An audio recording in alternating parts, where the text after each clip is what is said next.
see all of you here this morning. Good to see everyone who's in the room, and also have the folks who are joining us by Zoom and on Facebook Live. And for those of you who are here in the room, we have the wonderful Starbucks this morning from Desiree. Thank you very much, Desiree. And the amazing aroma is filling the room, and the taste of it is waking me up, which is awesome. So those of you who are online may want to come next time in person so you can enjoy your free Starbucks. And if you would, those of you who are around the table, go ahead and sign in. And if you're on Zoom, if you would check in or on Facebook Live, give us your name, share your name with the group. And also, if you guys would check in on Facebook and Twitter and let all of your friends know that you're here this morning at Catalyst. I don't know about you, but I actually missed the whole outage of Facebook and everything the other day because I think I'm managing my social media. I'm not on it all the time, so I missed it. Woohoo! But I'm still adjusting to real life because this morning I realized I didn't have enough time to kind of like curl the back of my hair. I'm like, you only have to curl the front when you're on Zoom. It's like, oops, I've forgotten. I have to think about this. But at least I don't have pajama pants on this morning, so we're doing good. If you would, what we want to make sure happens this morning is certainly be reaching out and connecting with the people around you. Carlos Gonzalez is going to be helping folks on Zoom to connect with each other, because the purpose of Catalyst is to bring together area leaders to be connecting with each other so they can get to know each other, find out what each other is working on, and start to build that trust and collaborate together. And we'd love to see that continue happening here today. Lots of great news and things for you to check out. You'll see this little Starship model next to me on the stage. We're going to be learning about innovation here in the Valley. And so because of that, we'd like to start this morning by having you talk about a few questions around your table. And I'd like you to kind of talk about what has kept you living in the Valley, and what does innovation mean to you? And that'll get our brains started to going as we find out about some new innovation going on right here among us. So have some discussion around your table. Thank you.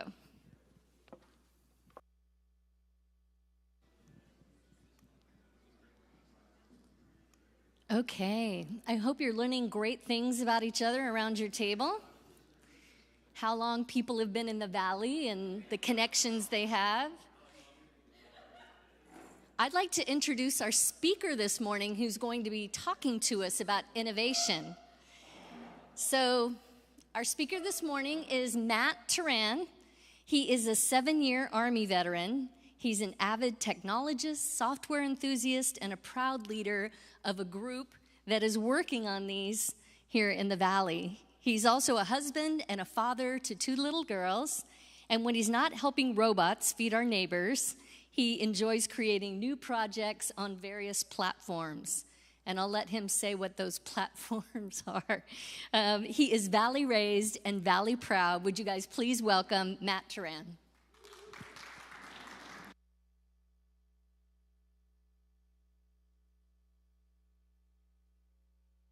Slowly making my way over there. Thank you. Yeah. Good morning, everybody. So my name is Matt Teran. This is a Starship robot, and I'm here to tell you guys about innovation and why it's important. So one thing about Modesto that kind of sets us apart from the rest of the world is we are the first city in the United States to actually have autonomous grocery delivery robots. That's kind of a big deal, especially when it's happening in our front yards. So I think it's great. And there we go. Skipped one. Okay. Well, I have a video to show you guys, kind of an overview of how it works. If you haven't seen it or ordered from us before, this is what it looks like.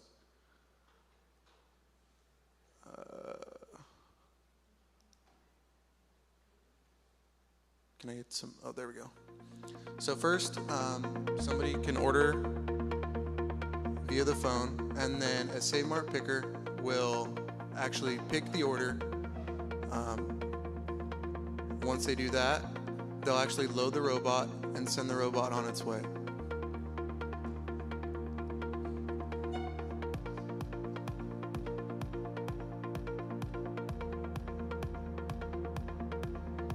During COVID, this was a crucial time where people didn't really want to do contact delivery or even any type of delivery. Starship was the first autonomous robotic company to actually do deliveries during COVID, and I think it really thrived and it made people feel safer, especially in our community.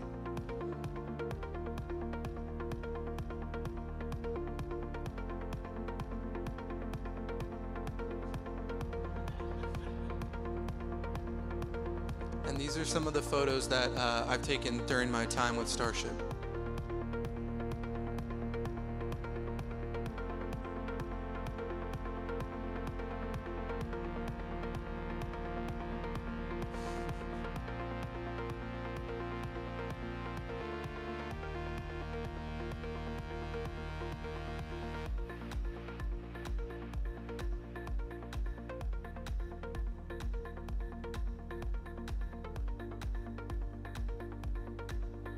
These are some of the notes that we get left in the robots when we put them to sleep at night.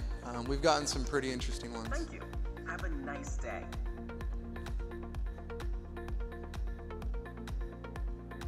Awesome. So what does this mean for Modesto? For Modesto, like I said, we are the first city in the United States to have this type of service. The only other place on earth is the United Kingdom.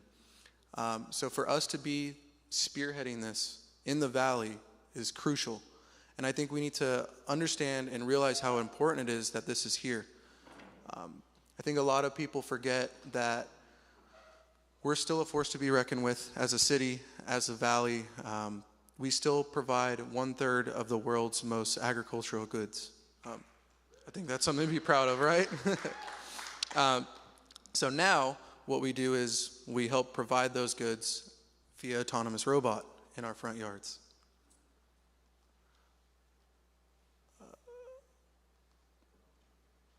So how does it work? So it starts with a mobile application, and then it goes to robotics, and then it goes to the autonomy. I'm sure everybody here has some type of mobile application on their devices. It works very similarly, except there's one main difference. This is the first mobile application that you are able to order food from, but not only deliver it or have it delivered from a person or a car, it's being sent to an actual robot, and it will give the coordinates to the robot to deliver your groceries. So this is like a 3-part step application, first of its kind. That in itself is very exciting. There we go. But what about the robot? I'm going to go over some of the mechanics and operating systems of how it actually works. So it takes multiple teams of programmers, actually software designers, and different types of leaders throughout different industries, robotics, wheels, physicists, you name it, we have it all, just to build this experience. They work very hard to do what they can and to make it possible.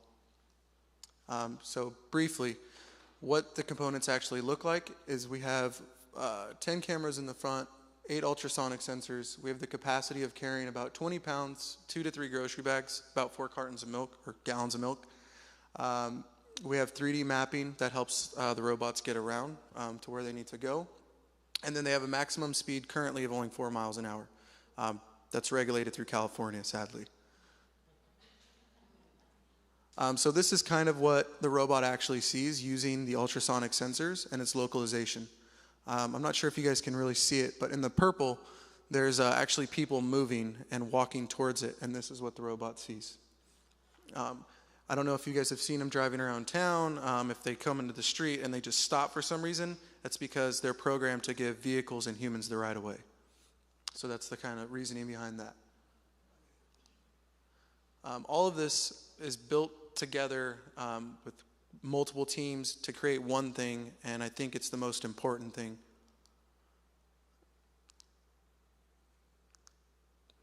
Can I get some help with the slide? Okay, ooh. Okay, it skipped a slide. But the important thing was a memory, an experience, something that is going to change the way that you view the world. There was supposed to be a photo of a child smiling, kind of ruined it. But so the way I envision it as we're not just helping being part of the future within a robotics standpoint or just helping someone get their groceries. The way I view it is we're creating memories, we're creating impacts, especially throughout the neighborhood. When I was 5 years old, I definitely did not have that thing. I was building Legos, Bionicles, different types of things just to try to get to the future. I've talked to kids at Freedom Elementary that have told me that because of this is in their neighborhood, they want to go into robotics. They want to be a part of the future. And for them to tell me that makes me feel amazing. It makes me come to work every day to know that I'm impacting someone's future. One of these days, someone from Modesto could be the next Bill Gates, Elon Musk, whatever names, the list can go on and on. But because we're here taking part of that now, and it's happening in the valley, I think that is something that's very important for all of us, not just everyone in the room, but the next generation. And I think we need to emphasize on that. So the future's here. It's in our phones, it's in our pockets, it's in our houses. We have smart thermostats. We can order food using Google Voice. The list can go on and on. But robotics is going to be the future. To the top left, we have the Toyota manufacturing robot. This robot actually helps build Toyota vehicles, which is going to help streamline the process to make vehicles. And it also created 10,000 more jobs just to help fund that thing, or just to help run this thing. To the left of that, or to the right of that, we have the Amazon Astro. In my opinion, it's just an Alexa on wheels with the monitor. So it can do quite a few things. The one to the right of it is the Antera, I believe it's called. So what this robot does is something I think we need in the valley for sure. It's a database robot that will drive through each row of crops. And what it's doing in this photo is it's getting sample soils and water soils of how the plant life is growing, how fast it's going, how it's going to blossom, if it needs more water, and it will alert each farmer in real time. The bottom one is LG's first robot. They're starting delivery in LA, but the farthest they go is 2 blocks. So we have a city. I think we win there. So I think a lot of these logos are pretty familiar. How many of you guys actually use the camera logo right there or know what that is? Majority of everyone in here, right? So how many of you guys used that prior to 2020? 1 or 2? Okay. So whether we want to believe it or not, this logo and this company alone changed the way that we operate throughout the world, globally. And that's just one software company. I'm willing to bet 90% of you have that other logo in your pockets or on the table right now, right? And that's Apple. And working with the city a lot, I know that majority of you guys use Microsoft Teams. And in the bottom, we have the Kaiser sign. Why these are up here is because during COVID, these companies thrived the most, hands down the most. During 2020, Zoom hired alone 25,000 people to their company. Apple, 10,000. Microsoft team, 12,000 people they're hiring to help keep these things running. So my question about that is, if you are creating so many jobs, why can't we do that in the valley? Like, it's definitely possible. And we're not talking about software jobs. We're not talking about coding. We're not talking about engineering, anything like that. If you Google right now entry-level jobs in the tech environment, you'll get 800 million positions in 1 second. 800 million positions. Could you imagine what we could do with just that in Modesto? With a couple logos? It's too easy. And this one, everybody loves this one, right? Everyone's kid loves this one. Everyone has this one. They hired the most during COVID, 25,000 people to help run TikTok, to make videos. I don't really get TikTok, but they do their thing, and they're helping hire people, and they're helping feed families and creating careers, which any way you look at it, it's phenomenal. So in my opinion, I think that we're due for an update. This is a growth chart of what it looks like going forward. The iPhone was created in 2007. In 2021, we've sent people to space. We've created life-saving technology. We've changed the way we work. We've changed the way we do anything. We've changed the way we meet. There's people on Zoom right now watching this. We need these types of positions and we need these types of roles to excel. This is why innovation is important. Innovation not only is the #1 growing market, if you want to call it that, in the world, it's projected to give us 22%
All right, and now I'm going to ask Marvin to come up and give us some final thoughts for the day. And the good news is you didn't have to curl your hair in the back today either, did you? I didn't have to do what? Curl your hair. Oh, I didn't have to curl my hair. No, I didn't have to curl my hair. It's naturally curly. Well, first of all, thank you, Matt, for your inspiration. And, you know, I see these things on the street, and I think, my first thought is, dang, they're so cute. They are so cute. And my wife loves these things, and she thinks they're cute. So, and I'm going to agree with my wife. So, but I want to thank you, Matt, for inspiring us this morning. You know, the other thing he said that I'm going to steal is valley raised, valley proud. So I'm going to steal that right now, and we'll give publicly Matt credit for that. Valley raised and valley proud. You know, Mark Cuban, millionaire Mark Cuban, you see him somewhere in the Shark Tank. But he made a comment. He said, if you want to be a millionaire, just find a problem and solve it. And I am excited that, and I'm proud to know that Matt's from our community, and he found a problem, and he solved it. He saw a problem of delivery, and I'm sure there's a bigger idea behind it, but then he solved it. And I want to encourage each one of you to identify a problem and not sit around and grouse about it, but figure out how to solve it.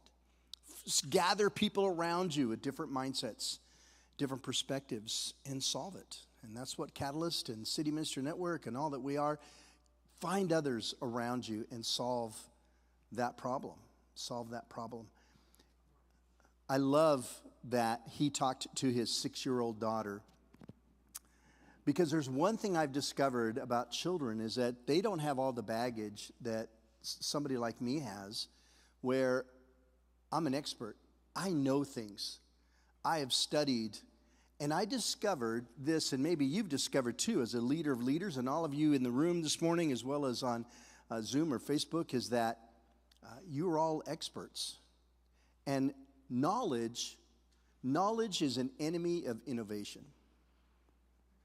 I want you to think about that for a minute. I've discovered that knowledge is an enemy of innovation, because I know too much, or the world where I learned and discovered a solution possibly no longer exists. And sometimes when I put my eyes on a problem, my hard drive goes into old Apple Commodore mode. And I come out with the wrong answers or inadequate answers. And I discovered that knowledge is an enemy of innovation. And I want to say that to you because as you look at problems, be aware that sometimes your own experience and your own education could be an enemy to looking at a problem and finding a new solution, a fresh solution. And you've heard me say this before, but we live and we lead in a world that no longer exists. I was trained to lead in a world that no longer exists. And so for me to put in new eyes and new ears and see things from a whole new perspective has been really important for me to discover that, to make sure that I have a part of that. Hey, John. Good morning. So, new eyes and new ears. Knowledge is an enemy of innovation.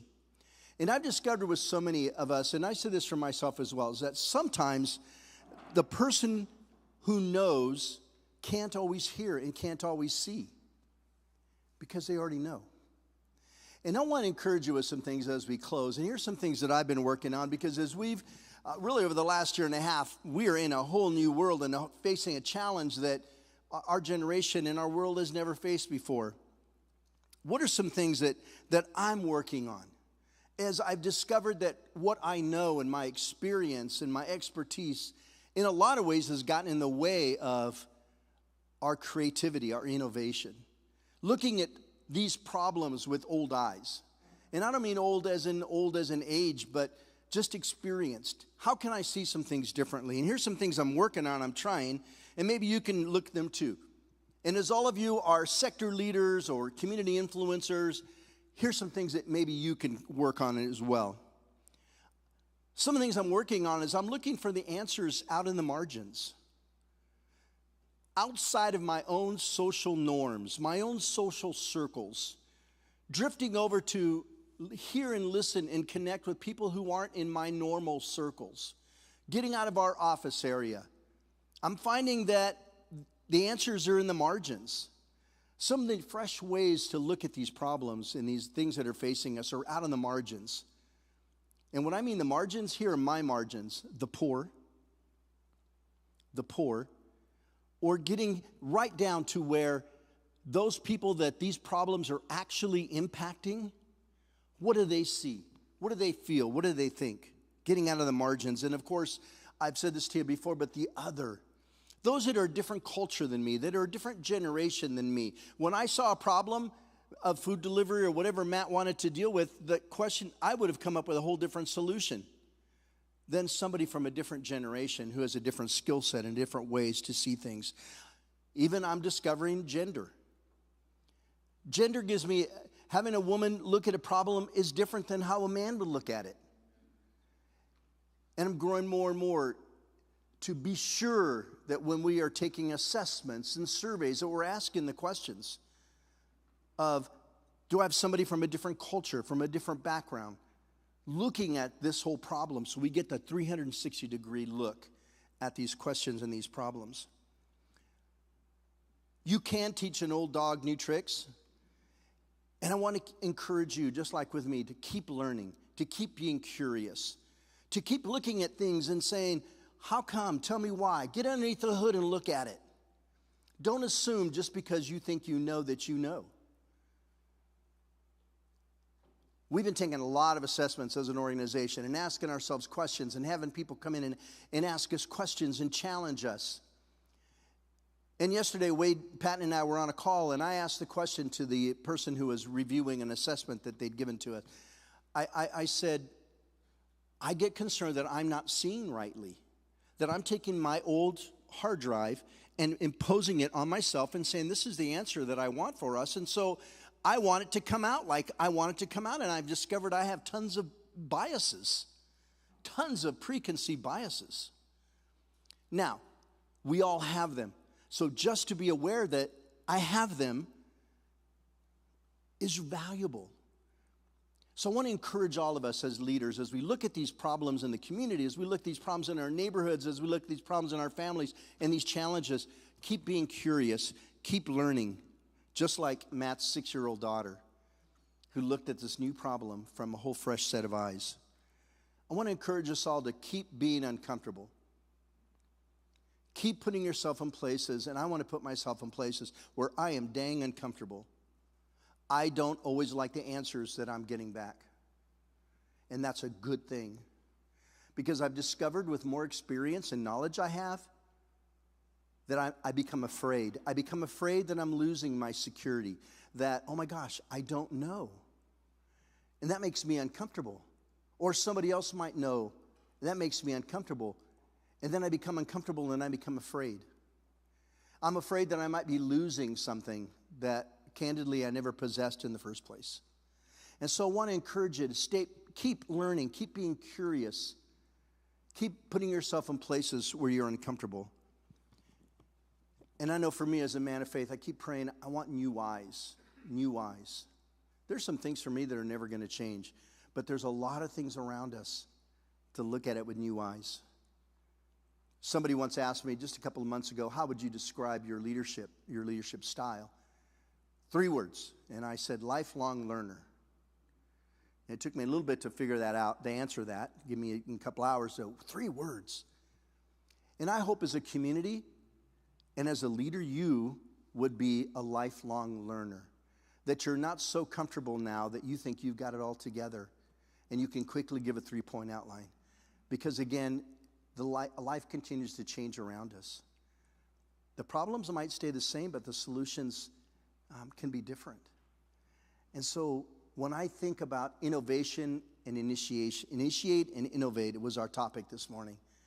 I thought for myself, what is it that causes me and our leaders sometimes, if this relates to you, to not be as innovative and initiate this innovation? And I saw Matt's story, and I thought, oh my gosh, because I know, and I'm an expert, and I'm educated, that I can be the enemy to my own self. Knowledge is the enemy of innovation. So I want to encourage you as you close. What are those things that you're learning and putting yourself in places where you're uncomfortable, Where are you curious? What are some questions maybe that challenges you're looking, go, oh my gosh, I'm afraid. I'm afraid because now I might not know the answer. Or the answer might be different. I want to encourage you to continue to get outside your norm, your social norms. Get with those people. For me, it's the poor. I want to be with the poor. I want to be, I call her Mrs. Sanchez. I want to know what she knows, and I want to know what she feels, because she's right there at the bottom of where those challenges are facing her. Instead of somebody in an ivory tower somewhere who read a report and decided that they had an answer. And I care about them too. But I discovered that they don't always give us our best answers. And candidly, our real answers. And so I want to encourage you. I want to encourage you with Matt's story this morning of initiate, innovate. Whether you're 6 years old or 60 years old, looking at these problems and challenges that face us with new eyes and courageous eyes. Courageous eyes. I'm going to pray for us. Master, thank you for the time we could have together. May the men and women who interact with Catalyst be men and women who do initiate, who innovate, who know what it means to collaborate, who will bring together with courage those that might be different and see things differently to bring a complete answer to the problems that are facing us and the challenges that are facing us. I pray we'd be a culture of that. That, Lord, we would be a group of men and women who would nurture that kind of culture of looking at old problems or new problems with fresh eyes, with courage. In Christ's name, amen. And next month, we're going to give you some, we're going to report to you. It's our State of City Ministry Network, State of the Nation report next month. And we're going to share with you some of the innovative ways that over the last year and a half, we have tackled what's in front of us and some of the opportunities that are ahead for all of us. And so even as we're going to be telling City Ministry Network's story, it's going to be your story and our story together. And so I want to encourage you to come back. I think, Mike, is there any other? Okay, that's it. So anything else am I missing? That's it. Any other slides up there? Okay, takeaways. I want to encourage you to share. Hope that you'll get some time today at work or somewhere in the neighborhood to share what Matt talked about this morning. I want you to all continue to be safe, wear your masks, whatever you need to do to stay safe. It's a new world right now, okay? So you stay safe. Bless you. You come up and see the little cutie up here. She's a cutie.